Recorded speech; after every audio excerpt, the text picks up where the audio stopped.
김학의 전 차관 사건은 이른바 별장 성접대 동영상의 존재가 알려지면서 지난 2013년 처음 불거졌습니다.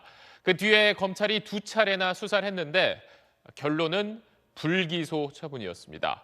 그러다가 지난해 검찰 과거사위원회를 거쳐서 만들어진 특별수사단이 이 성접대 부분을 뇌물에 포함시켜서 김 전 차관을 구속하고 재판에 넘겼습니다만 앞서 들으신 대로 오늘 법원은 이 성접대 의혹은 공소시효가 지나서 처벌할 수 없다고 했습니다. 결국 이번에도 이 사건의 진상은 밝혀내지 못한 겁니다. 이렇게 된 이유가 뭔지 김기태 기자가 설명합니다. 법원은 김학의 전 차관이 성접대를 받았다는 점은 인정했습니다. 재판부는 김 전 차관에게 무죄를 선고하면서도 피고인이 지속적인 성접대를 윤중천 씨로부터 제공받아온 사실은 인정된다고 밝혔습니다. 앞서 지난 15일 윤 씨에게 징역 5년 6개월을 선고한 재판부 역시 피해자가 윤 씨의 소개로 김 전 차관 등 사회 유력 인사들과 여러 차례 성관계를 한 사실은 인정된다고 판단했습니다.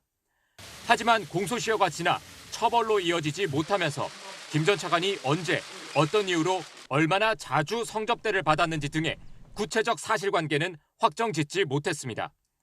윤중천 씨 사건을 맡았던 서울중앙지법 손동환 부장판사는 성접대 의혹과 관련해 검찰이 2013년 적절히 공소권을 행사했으면 그 무렵 피고인이 적절한 제목으로 법정에 섰을 것이라며 검찰의 부실 수사를 지적했습니다.